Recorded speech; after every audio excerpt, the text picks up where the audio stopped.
ఒకటి చాలామందికి ఏంటంటే చాలా వరదలు చూశారు వాళ్ళు.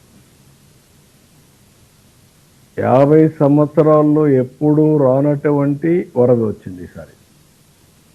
వాళ్ళు ఏమంటున్నారు, మేము చాలా వరదలు చూసాం, ఇది కూడా అంతే కదా అనే ఫీలింగ్లో ఉన్నారు. కానీ ఇంత ఎక్కువ వర్షం ఒకే ప్రాంతంలో పడిన మొదటి సందర్భం ఇది.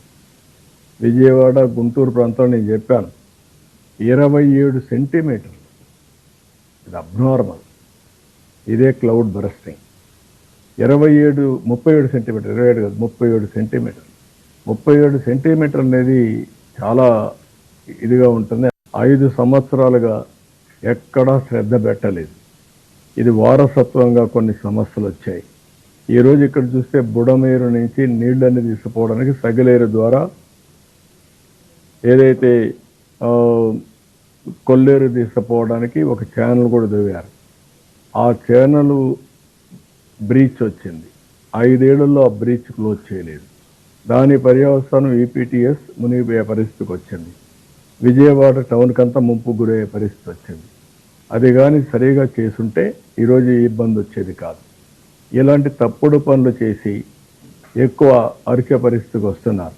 ఆ హైట్ పెడతారు, అలాంటిది ఓవర్ఫ్లో అయ్యే పరిస్థితి వచ్చింది. సబ్మెర్జెన్స్కి వెళ్ళిపోయే పరిస్థితికి వచ్చాయి. అందుకే బ్రిటిష్ వాళ్ళు రైల్వే బ్రిడ్జెస్ కట్టారు. మీరు బ్రిటిష్ వాళ్ళు కట్టిన రైల్వే బ్రిడ్జెస్ మీరు ఇప్పుడు కూడా చూస్తే వాళ్ళు 100 సంవత్సరాలకు పెట్టుకొని దానికంటే ఒక 25%, 50% ఎక్సెస్ కెపాసిటీ పెట్టారు. ఆల్ అవుట్లెట్స్ ఎక్కడ బ్రిటిష్ వాళ్ళు కట్టినట్టు ఉన్నా మీరు ఒకసారి చూస్తే ఇప్పుడు కూడా ఎక్కడ అవి ఓవర్ఫ్లో కావడం లేదు. అంటే అంత దూరదృష్టిలో కట్టారు. మనం కూడా కట్టినప్పటికీ ఒక్కొక్కసారి మనం ఊహించిన విధంగా ఈ వాతావరణ మార్పులో వచ్చేటువంటి దీనివల్ల ఇలాంటివి వస్తాయి. సిఏడిసి నుంచి కూడా centre for development of advanced computing నుంచి ఒక టెక్నికల్ పీపుల్ కూడా తీసుకుంటాం. అదే మరిగా పోలీసుని కూడా 1 or 2 ఇన్వెస్టిగేషన్ ఆఫీసర్లు పెడతాం. అక్కడ లోకల్ వాళ్ళు కాకుండా బయట వారిని.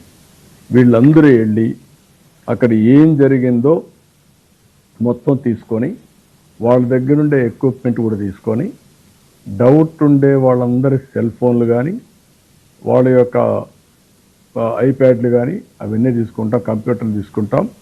మొత్తం అనలైజ్ చేసి వాస్తవాలు ఉంటే ఎవడు ఇన్వాల్వ్ అయినా వదిలిపెట్టాం, వాస్తవాలను బయట చేస్తాం.